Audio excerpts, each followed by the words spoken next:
Well, there are 24 hours in a day, and we all have access to the same 24 hours. We have to own it. Lori Baker is a successful entrepreneur, health pert, and adventurist, and she is living life according to her values.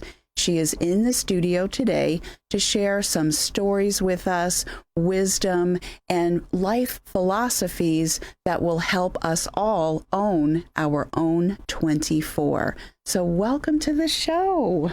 Well, thank you so much. It's great to be here, Ellen. I'm really honored that you'd asked me to do this show with you. Oh my gosh, I would have just begged, probably, because after I got to know you, and then when when we met on Friday, I don't even want to say it, I'm not even going to spoil the surprise, but I've been wiggling in my chair ever since and waiting for today, and now it's here.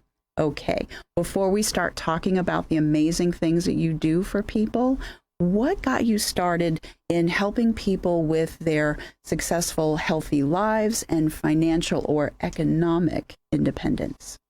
Boy, you are perceptive and you don't forget a thing. Yeah, I try not to. That is awesome. Well, I guess I got rattled back when I was 37 years old. So I just turned 58. So it was a long time ago, 21 years. Okay, you look like you're 42, but okay, fine. Mm-hmm.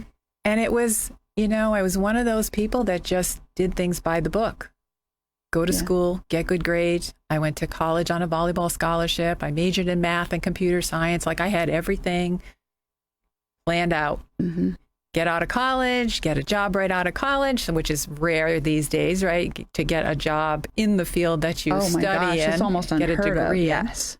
And got a job, got married, built a house, had the kids, and ended up divorced. And in that, I never thought that was going to happen, right? We don't plan to get divorced. Sure. We don't plan to have our life come crashing down on us.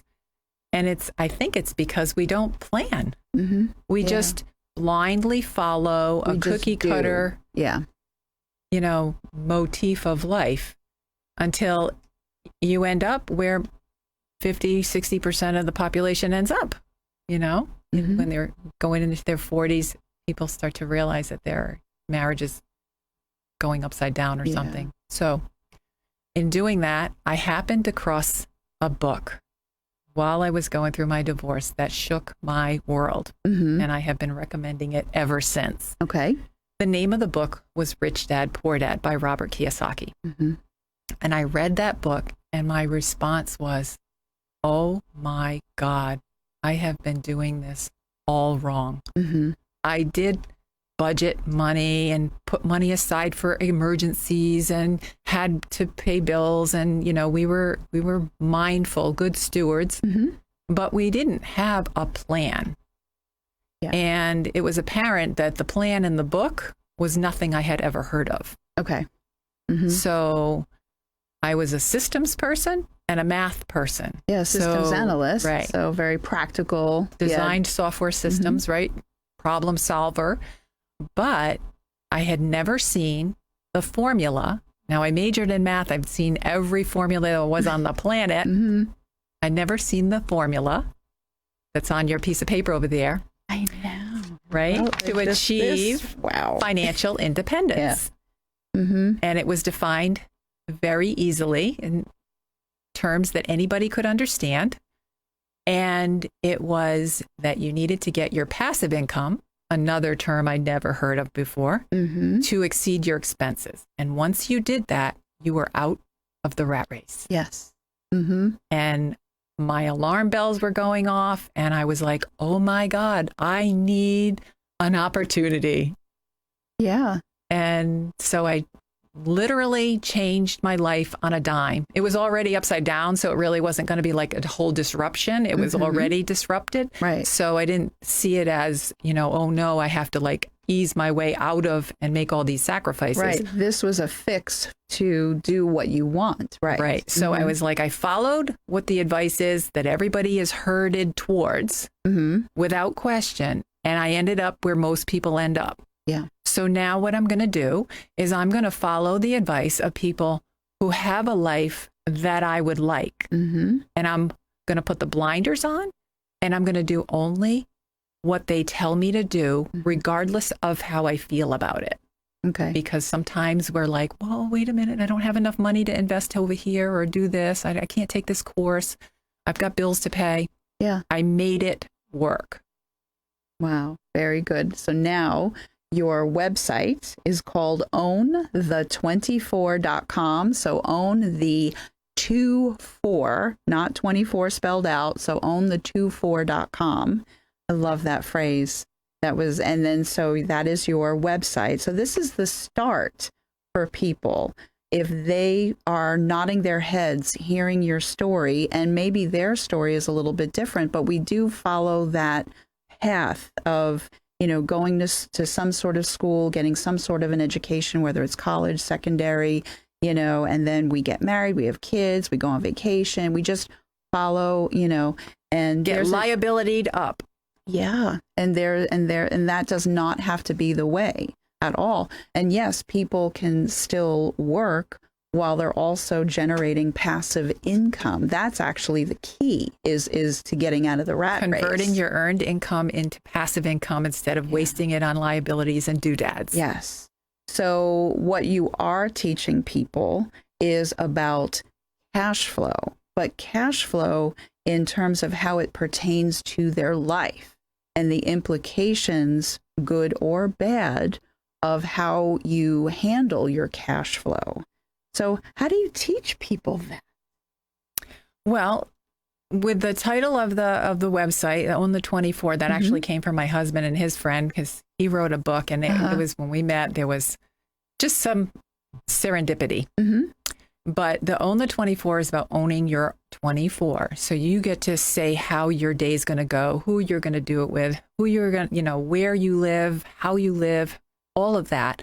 So when you say, that's how I'm going to live my life, we get to do that.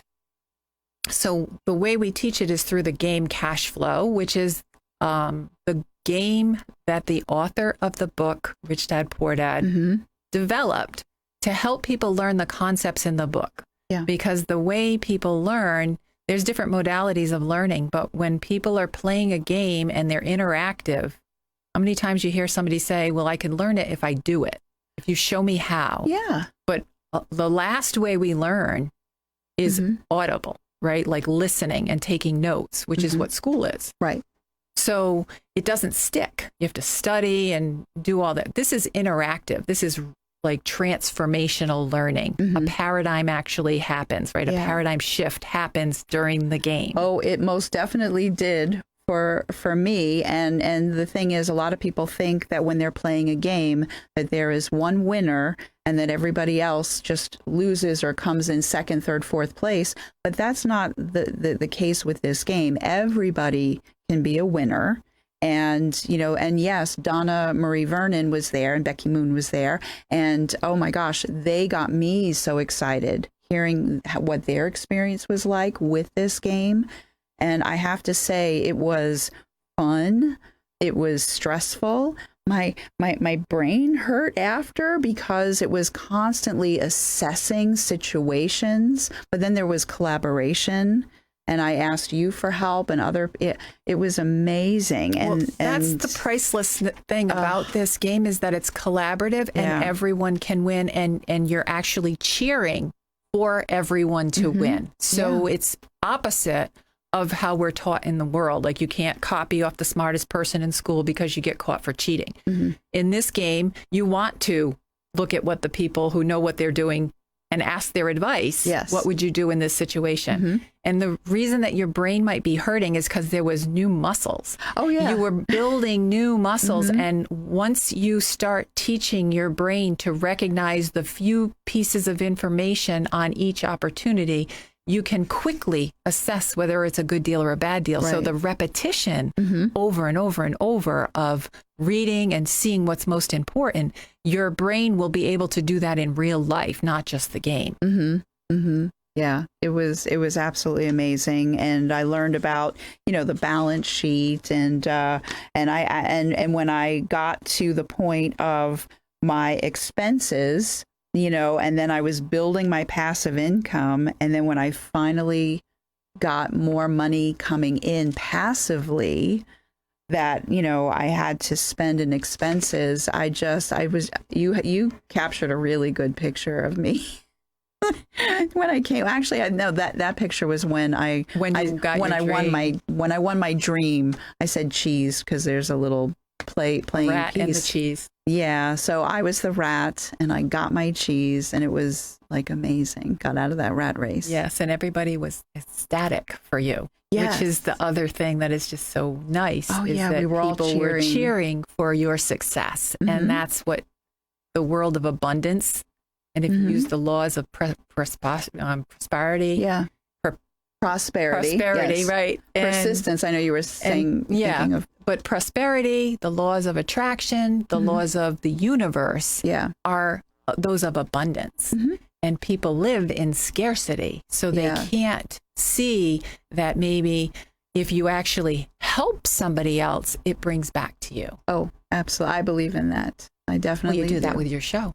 Yes. Well, welcome back to Treasure Coast Connector. I'm your host, Ellen Contreras, and I've been speaking with Lori Baker, and she has a website called OwnThe24.com, and that's OwnThe24.com.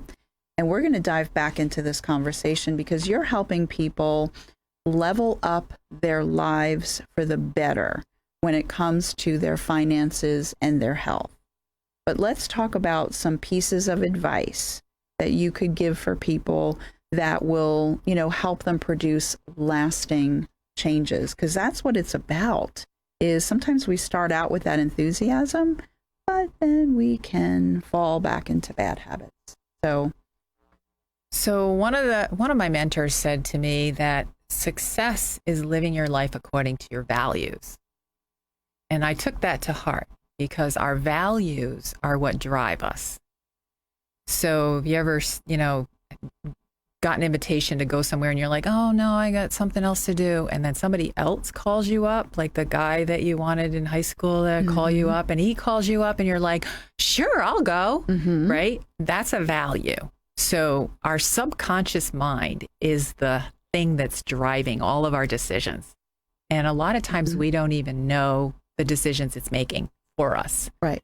So when we get all gung-ho and we get a new idea, a lot of times we'll self-sabotage. So it could be a fear of success. It could be a fear of failure. It could be you don't see yourself as deserving. So the internal conversation that we have with ourselves is the one that's making all the decisions. And that decision maker is about 5 years old. Yeah, that's a good way to put it. That little decision maker made its mind up back then. And it's been telling you what to do all along. Wow. So your whole life is set up so that little guy or girl is protected, that something tragic never will happen to her again, that she won't be embarrassed, or she won't be this, or, whatever. It is constantly on guard. Yeah. So the way to get into that is through the same repetition that we got where we are now. Okay. That little 5-year-old is running the show with the same conversation. That's repetition. So I did a lot of work with personal development, taking courses, because I couldn't get my little girl to do what I wanted her to do. Kept making bad mistakes or sabotaging things that were going in the right direction and then messing it up, all unconsciously. So I took a lot of courses, a lot of coaching, Tony Robbins, landmark education, lots of different things. And through the repetition of writing out how you want your life to go and reading it and visioning it and exercising to it and living it. So we subscribe to like be, do, have. You must become it first. And then you do the things that somebody who is already there would do and be grateful that you already have it. And then you will have those things. Yeah. We want to get it first and then behave the way we want, right? Exactly. So it's like, oh, you can just give me $1 million. No, it's become a person worthy of making $1 million, and then you will have $1 million. Exactly. Not give me $1 million and I'll behave right. It doesn't work that way. No, You'll lose it. I was going to say, we've seen people that have won the lottery, and within a few months or years, they're in a worse position than before they won the lottery. They didn't earn it. They didn't become the person that's worthy of it, and they don't have the good stewardship skills. Right. So those financial good stewardship skills come through repetition. So you have to manage things when the amounts are small and seemingly meaningless. Yeah.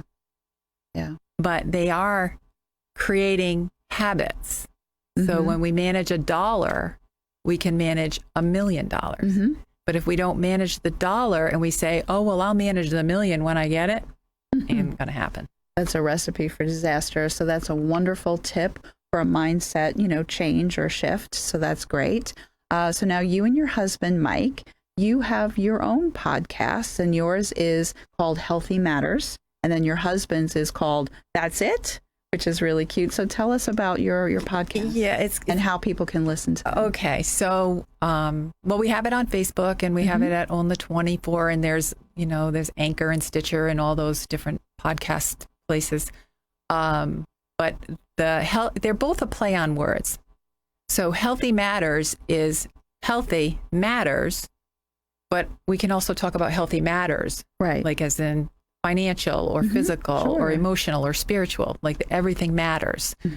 And with my husband's, he had written a book with a friend of his when he was working in the garbage industry. And the name of the book was called That's It, with a period, an exclamation point, and a question mark. So it was, that's it. That's it. That's it. So it was really funny how we met. And that's why I say it's very serendipitous that we met, because it was just kind of an odd way. But we both had been working towards something, and his manifestation and my manifestation collided. And it was just perfect. So you can design that type of thing into your life. It's amazing. But the way you do it is by becoming the person, right, to attract another person, and then your frequencies hit. So it's really kind of cool. Yep, I definitely agree with that. So how do people work with you if someone is interested in learning how they can own the 24? Go into a little detail, because people are watching, so they see the slide. But for those that are listening on the radio and the podcast. My first recommendation always to everyone is read the book, Rich Dad, Poor Dad. Okay. If it lands with you, then we can have something to talk about. And that's a very good thing, because yes, if they read it and they go, then they're not your person. You're not their person. Right. Okay. Very good. And it needs to resonate at a level. A lot of, that book is really about real estate and passive income. I didn't do real estate. You're not doing real estate, but you can still have economic independence through many, many different ways. So learning the basic skills and then playing the game. That's really my passion, is I will play that game with kids in high school, people in transition for jobs, as a volunteer in an entrepreneurial program, colleges, anywhere. So it's just, that's when you played it. So Yes. And I want to play it again, because they even say that if you play it a few more times, that you're going to get sharper and sharper. Well, play it for 6 months, and then you use your real financial statement in real life and go from there. Yes. So that's going to be my next step. And I actually read the book 105 years ago. So I think I need a refresher read, which I will do. So for people that are listening, how do they get in touch with you directly? Well, they can go to ownthe24@gmail.com. That's easy. They can go to ownthe24.com, the website, and just go to the contact information. Say, hey, I'm looking for some help. And they're not spelling out 24. It's the number 2 and 4. Okay. Yep. Very 24. Good. So the 24 hours in the day. Yes. Yes. Absolutely. Owning your 24 hours. So we have just a few seconds left. So I just want to say thank you so very much for waking me up. I can't wait till I can tell you that I won my cheese private inside joke. I can't wait till I can tell you that in real life. Oh my gosh, I just cannot wait. Thank you so much for the impact that you're going to cause for so many others that have been watching this. And I hope that everyone out there has a wonderful, safe, and productive week. And until next week, I miss you already.